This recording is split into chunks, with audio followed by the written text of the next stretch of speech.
એ ગુજરાત કે ભારત કક્ષાએ જ નહીં પરંતુ વિશ્વ કક્ષાએ હીરા ઉદ્યોગના વ્યાપાર માટે જાણીતું છે અને સુરત શહેરમાં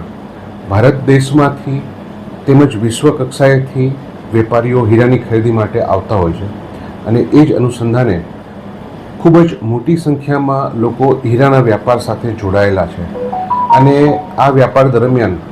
ઘણી વખત એવું બનતું હોય છે કે અમુક લેભાગુ તત્વો જે પોતે ગુનાહિત ઈરાદાથી આ વ્યાપારમાં વ્યાપારી તરીકે જોડાય છે અને ખરેખર સાચા અર્થમાં જે જેન્યુઇન વ્યાપારીઓ છે તેમની સાથે આ લોકો છેતરપિંડી અને વિશ્વાસઘાત કરતા હોય છે. આ જ પ્રકારનો બનાવ સુરત શહેરમાં બનવા પામેલ છે, જે બનાવમાં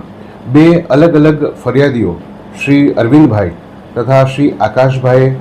હીરાની છેતરપિંડી અને વિશ્વાસઘાત બાબતની ફરિયાદ આપેલ છે. આકાશભાઈ દ્વારા આપવામાં આવેલ ફરિયાદમાં આકાશભાઈ તથા અન્ય સાહેદો સાથે કુલ 6 કરોડ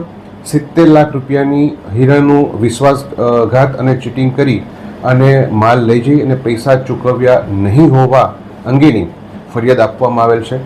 અન્ય ફરિયાદ જે છે અરવિંદભાઈ હીરપરાવાળી, એ ફરિયાદમાં કુલ 8 કરોડ 20 લાખ રૂપિયાના હીરા લઈ જઈ અને પૈસા નહીં ચૂકવી છેતરપિંડી વિશ્વાસઘાતની ફરિયાદ નોંધવામાં આવેલ છે. આ ફરિયાદમાં આકાશભાઈ દ્વારા જે ફરિયાદ આપવામાં આવી છે એ ગુનામાં મુખ્ય આરોપી રવિ દલાલ, એના સહ આરોપી અક્ષય જાસોલિયા અને ધનરાજ રાઠોડની ધરપકડ કરવામાં આવેલ છે. હાલ અલગ અલગ તેઓ રિમાન્ડ ઉપર છે અને તેઓની પૂછતાછ કરી આ હીરા બાબતે તેઓએ જે પૈસા મેળવેલા છે એ બાબતે તે લોકોએ પૈસાનું શું કર્યું છે એ બાબતેની પૂછપરછ હાલ ચાલુ છે. અને અન્ય ગુનામાં જીતેન્દ્ર કરીને જે આરોપી હતો એની ધરપકડ થઈ ચૂકી છે, જે અત્યારે હાલ જ્યુડિશિયલ કસ્ટડીમાં છે. અને ફરી વખત રવિની પણ આ જ ગુનામાં ધરપકડ કરી અને એ લોકોએ જે વેપારીઓ પાસેથી હીરા મેળવી અને પૈસા કઈ જગ્યાએ તે લોકોએ શું દુરુપયોગ કર્યો છે એ બાબતેની પૂછપરછ તપાસ ચાલુ છે.